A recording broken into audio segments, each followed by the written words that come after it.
எத்தனையோ நிகழ்ச்சி பார்த்த நானும் பார்த்த தமிழகத்தில் பிக் பாஸ் போல ஒரு நிகழ்ச்சியை நான் பார்த்ததில்லை. பிக் பாஸ் போல ஒரு நிகழ்ச்சியை நான் பார்த்ததில்லை. த்ரில்லிங்கான லைஃப் 100 நாளைக்கு பிக் பாஸ் வீடுதாயா ஒய்ஃப். எல்லாரையும் கல்லாச்சி நான் பாடுனங்க பிக் பாஸ்ல. எல்லாரையும் கல்லாச்சி நான் பாடுனங்க பிக் பாஸ்ல. நான் இருப்பேன் ஜென்டலா, என்ன ஆக்கிடாதீங்க மென்டலா. பிக் பாஸ் சீசன் 9ல இருந்து கானா வினோத் மணி பாக்ஸ் எடுத்துட்டு வெளியே வந்ததுக்கு அப்புறமா அவர் பேசியிருக்கிற பல விஷயங்கள் இப்போ சோஷியல் மீடியாவில் வைரல் ஆயிட்டு இருக்கு.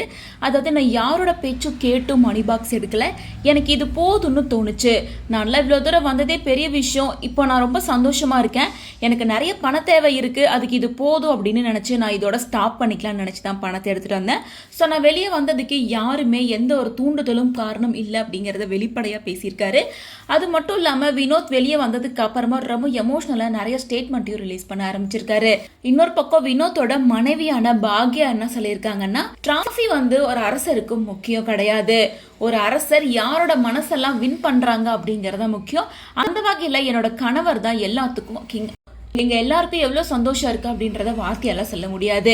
ஒரு சாதாரண குடும்பத்துல இருந்து எவ்வளவோ பேர் மனசுல இடம் பிடிச்சு நாங்கெல்லாம் மேல வரக்கூடாதா, வினோத் அண்ணா வெற்றியோ தோல்வியோ எப்பவுமே என்ன நடந்தாலும் அவர் கூட நாங்க இருப்போம் அப்படின்னு குரல் கொடுத்திருக்காங்க.